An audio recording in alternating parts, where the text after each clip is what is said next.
too well what it's like to be in the hospital with coronavirus.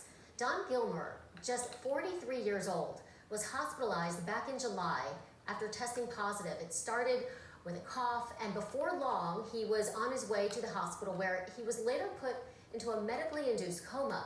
But what he didn't realize is that hospital would be his home for the next 2 months. Joining me now is Don Gilmer and his wife, Lacey.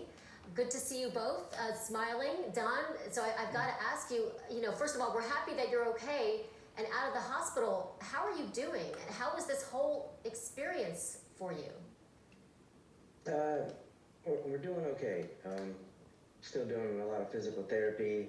I had to relearn to walk and have some nerve damage and things like that I'm dealing with, but I'm finally now getting to a point where I'm starting to feel like myself a little bit.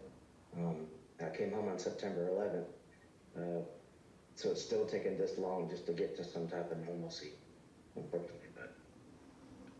And Lacey, I know this has been a long road for you as well, because it's been 63 days of him in the hospital, and you showed incredible strength at a time when many people may have not been able to.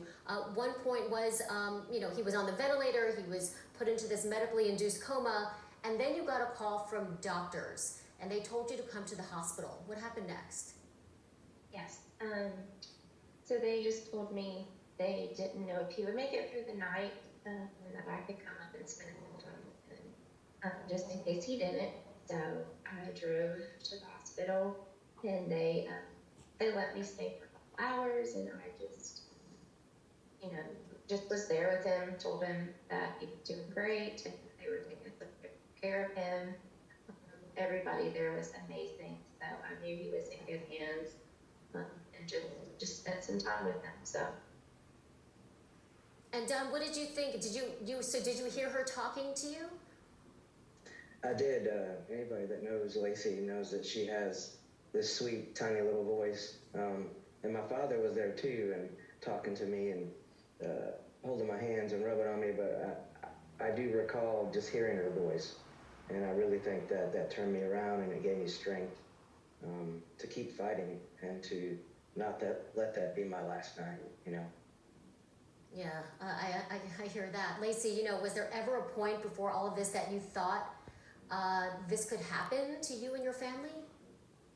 Absolutely not. I mean, we were being very careful and wearing masks and staying home pretty much. When we did have to run out, we would do the mask and the hand sanitizer and socially distance. So, we never thought that it would happen to us. And we actually didn't really know anybody at that point that it had happened to.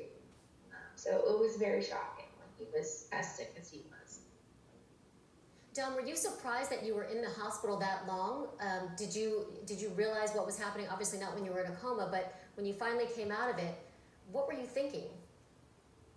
I was very confused. I couldn't see very well. I didn't have my glasses or contacts. I had a tracheotomy, so I couldn't speak. Communication was very difficult.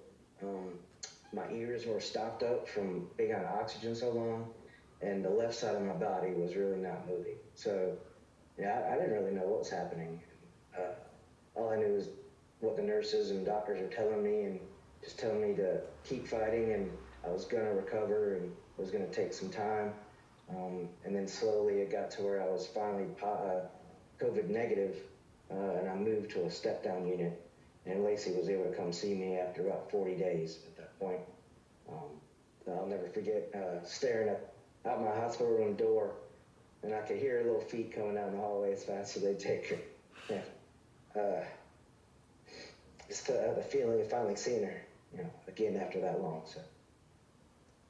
Well, we're so glad that you're on the road to recovery, and thanks so much for telling your story to us today. Don and Lacey Gilmer, thank you.